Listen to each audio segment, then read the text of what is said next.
Hi. Hey, Hey, Bridge. what's up, people? Welcome to Super Stories. Super Stories is a podcast where we discuss those super crazy, unbelievable scenarios that we see in real life or on Nollywood, Bollywood, Hollywood, Gollywood. or even on your WhatsApp group chat. Yeah, WhatsApp would. Yeah. Some crazy things can happen on your WhatsApp chats. You can see that happen all the time. So join us, subscribe. Yeah, get involved, guys.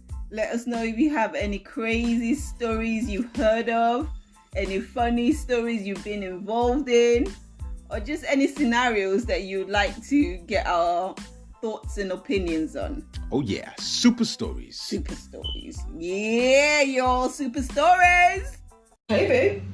Hey, babe. How you feeling? I'm rough. Give me COVID. Give me COVID, people.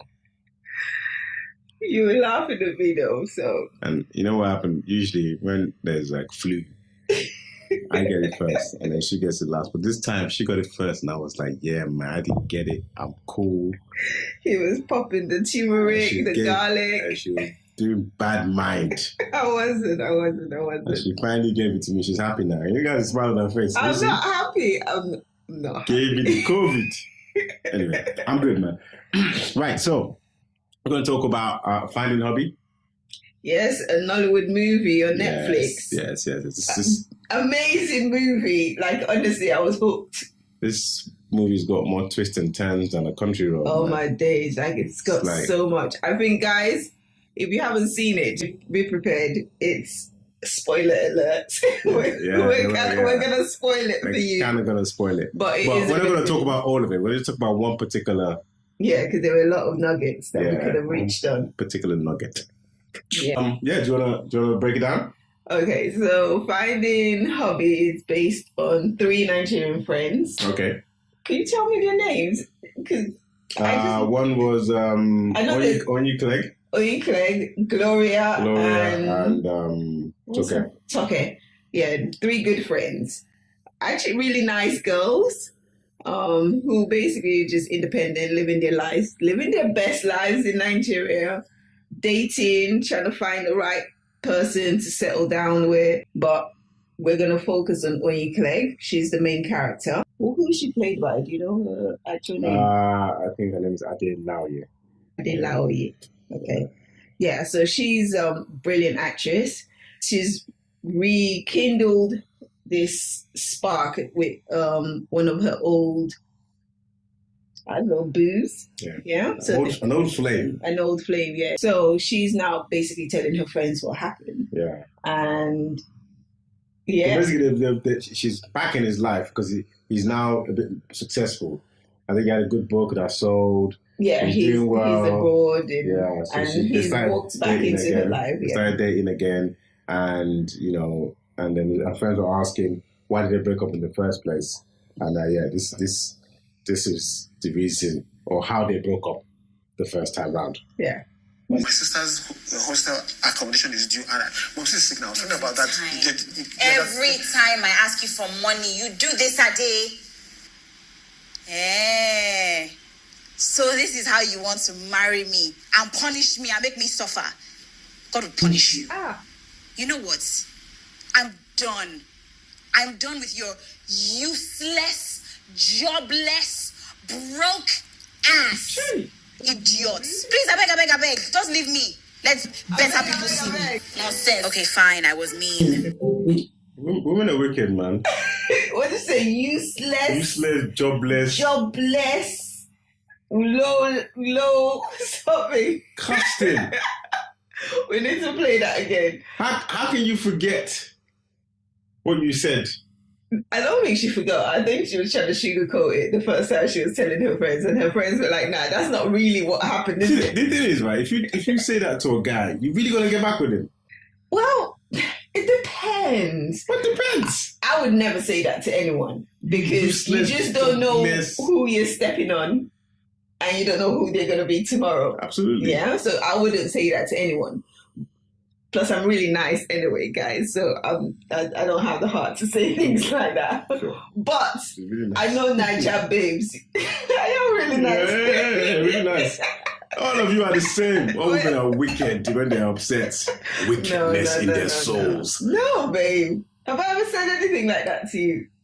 So I should disgrace myself here on... I've never said anything like that to you. Every woman is mean. No, I've never... Every guy knows what I'm saying, right? Every woman is mean. Babe, I've never said anything like that to you. Anyway, let's go back. Yeah, let's go back to the show.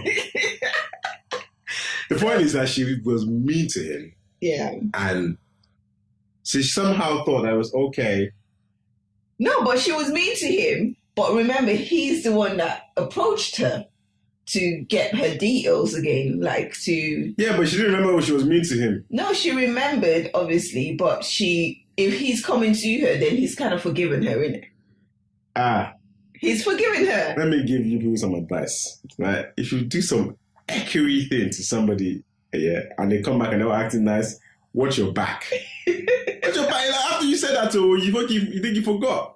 And then you broke up with him. No, but then why would he come back and say and be like, "Oh wow, it's so amazing to see you again. I want to take you out." Why would he do that? Because maybe he got over it. But he's always gonna remember. He's always gonna remember. And you're right, babe, because further down in the movie, so they hook up again and they're all lovey-dovey and it's going the steps are getting there for marriage and stuff, and she thinks finally she's met the one. Yeah. And then this happens. So they go out on a romantic date, and I think she's expecting that he's going to propose. So her girls get her dressed, and her nails are did, her hair is cool, she's looking nice, she's ready to be somebody's wife. She thought he was going to propose. She thought she was really excited that he was going to propose, and then they get to this restaurant. And my man did this, and he did this. What's for dinner? Anything that you can think of is on the menu. Oh, I like the sound of that. Bring me some pepper soup for starters. Make it snappy. Sir, what would you have? What she said. Thank you.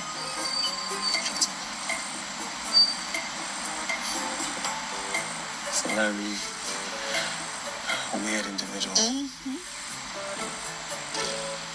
Anyway,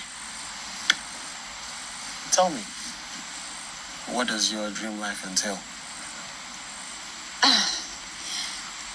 Well, it entails a future with you. Lots of children, a big house filled with happiness and laughter. Have I ever told you that you're the most beautiful girl that I've ever seen in my life? Only about 1 million times. But they're not nearly enough.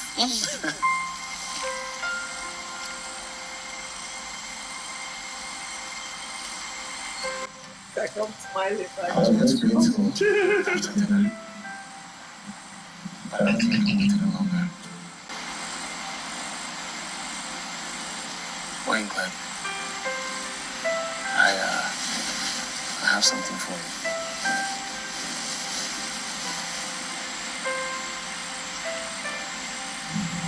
you. JJ, setting.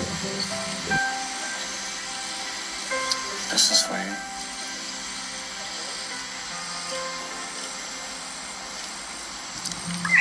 She empty. Nothing for you, my guy.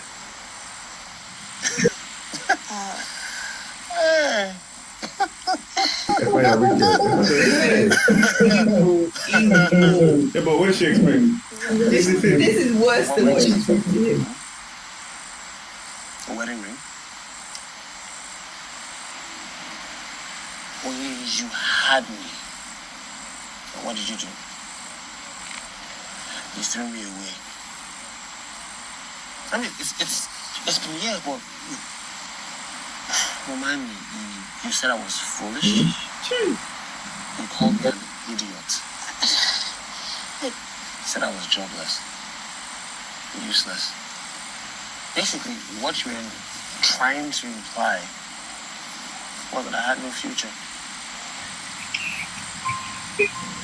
But now, you see me and Madddddt, no. And now you want to waltz your way back into my life. Trying to reap where you did not sow. I asked you to tell me about your dream future, what it entailed. Well, let me tell you what mine does not entail. A gold-digging, opportunist woman as my wife. Have a nice life, Oyin Clegg.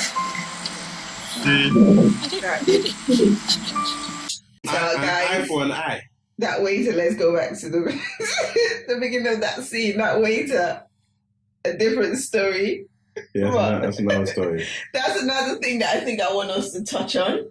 Which is what? Which is like if you've done something with somebody and you see them out when you're with your partner, how do you react? Like that's something else on the side. But I felt, honestly, I had to rewind this when I watched it the first time. That was wicked. That's evil, babe. What he did to her is super wrong. I think she deserves. I think if you do something like that and then you pretend like it didn't happen, like no, but she wasn't. The first thing she should have done was when they tried to rekindle it, say to him, "Listen, I said some mean things. All right, True. Maybe we should discuss that first." You know what I mean? She tried to pretend like she forgot about it, like it didn't happen. Look, love. No, he hasn't forgotten. No, but the reason she probably did that was because he didn't bring it up. So she didn't want to bring up something that was sour from before, you know? So she had really genuinely thought he forgave her, babe. I thought he had forgiven her. But he didn't. She apologized. You see, the thing is, right, you can't play dumb, right? If a guy loves a girl and she says some really mean things, trust me, it stings. And he's going to remember it. So if you think you said something and it's been 2 years and it's forgotten, he hasn't forgotten. He's pissed. So if you want to rekindle that kind of thing, you need to address what you said first. Yeah, but ghosting her, like dating her and ghosting her, okay, might have been easier than actually making her think that you're going to propose to her. Maybe he was waiting for her to mention it. Maybe he was waiting for her to say something. She didn't say nothing. She just pretended like that. Yeah, but then why would he? But why would he create this whole scenario where like he's almost building her up to drop her down? But she didn't raise the issue. So now he's like, yes, you don't want to raise the issue. You want to pretend like that didn't happen, yeah? So he gives her an empty planned this nice comeback. This nice. He gives her an empty box. Knockout punch. She deserves it. An empty ring box. She deserves it. In fact, she doesn't even deserve a box. She deserves a box, though. not a box. This was an extreme. This was here. I mean, what she did to him was about some. Okay, what she did to him was about here. He did this. He climbed 10 stories more. Why does the reaction have to be equal? Since she went here, he's like, you want to see power, eh? Power past power. No, I just felt like it was just too much, man. It was wrong. It was a bit much, but there you go, man. But then the funny thing about all of this is, at the end, because there's so many things happened, guys. You know what I mean? My girl went and married some next guy who was bisexual. She didn't actually marry him. Or she didn't marry him, but she was about to marry some next guy. Don't spoil it for them, babe. Okay, let's not spoil it. But she went on and got married and all these other things happened. But then, they get back together. Why are you spoiling it for them? Oh, kind of hard to, because this is the part we're talking about. Sorry. Okay, so there's a part 2 to this movie. Yeah. And in the part 2, Ade finds his way back into Oyin's life. How? This is the bit I struggle with. He realizes that he loves her the way you realize that you love me. No, but I think there's things that happen in relationships where it's game over. And you were back to me. Yeah, but I didn't tell you buy your wedding ring and then tell you do an empty box. Yeah, I would definitely not have gone back. I tell you, you called me useless and I called you gold digger, all kind of things, and then we started working out after. I think that's done. Now it's like, okay, you did me, I did you. Let's balance. Yeah, like let's move on now. Yeah. I don't think that there's any distrust there now. Like she did him wrong, he did her wrong. Okay, we're on fresh ground. Like let's move on. But I do feel like for me until it doesn't get a book deal or loses his job. She reminded why he left in the first place. I think she's learned her lesson. I think for some people, especially in Nigeria, they use words very freely. Like they don't mince their words. Like you've added weight. You added weight. And see, you look like you've added weight. You added weight. The minute you get off the plane. You need to calm down. You need to calm down. You added weight. Oh my God. Chill, man. I remember when I came to Nigeria and I was at your mom's school, and one of the ladies there, I think it was a kid's birthday, and I used to go there just looking mash up all the time and like just no makeup. Who am I trying to impress? And then the kid's birthday, I went there with a full face of makeup. She said, "Oh, Auntie Bridget, I didn't even know it was you." I said, "Oh, you didn't?" She said, "No, you look older." I said, I was there seeing my life. I'm there feeling myself like, yeah, fine, babe. They're going to be like, who's this fine, babe? She said, "You look older." I said, "Oh." I said, "So you don't like me with makeup?" She said, No. I prefer you without the makeup." I said, "Oh, okay." So I think it's just, maybe it's that thing where they just say it as it is, isn't it? But he should have understood that. There's lines to this too, man. She crossed that line, my guy. She crossed the line, so yeah. Burn her for that, man. She deserves that, man. I'm going to tell the guy he's useless, jobless. I just break up with him. Just, ghost him or whatever. Just don't call him or whatever. Just go. You don't need to add insult to injury. With writers and artists and stuff like that, like, they just go on and on and on. You have to be really patient. And they might not blow in the end. They might never blow. Right. You have to be really patient and really encouraging and stuff. And you almost have to be able to see the future to know that this person is going to succeed in the future. Because you get things like writers. I feel like that film, that Taraji P. Henson film where he was an inventor or something. And she waited. I forgot the name of the film. She waited, and finally she broke up with him. Oh, yes. And then I remember the movie. He finally succeeded, and he gave her a check, and she was upset. Yeah, I remember the movie. It was mad, man, because she ended up killing herself, or something, or killing the wife or something. I can't remember it like that, but I do remember the movie you're talking about. Yeah. Artists, creative people get blocks. Yeah. They get writer's blocks, artist blocks, where they can't do anything. So in that time that they're not doing anything, they're trying to find their mojo. Yeah. And in that period, they just seem like listen, man. Hey, don't be a waste, man. There are bills to pay. You're like, dude. But you don't know that big break is just round the corner, innit? Yeah. But some people can hack it and stay, and some people can't. Yeah, but listen, if you can hack it, you got to go in it. If you can hack it, you can stay. My point is, if you've decided you cannot hack it, you just go quietly. And you've cussed the man. You cussed him, you insulted his whole destiny, and then you leave. You can't come back. You gotta just accept.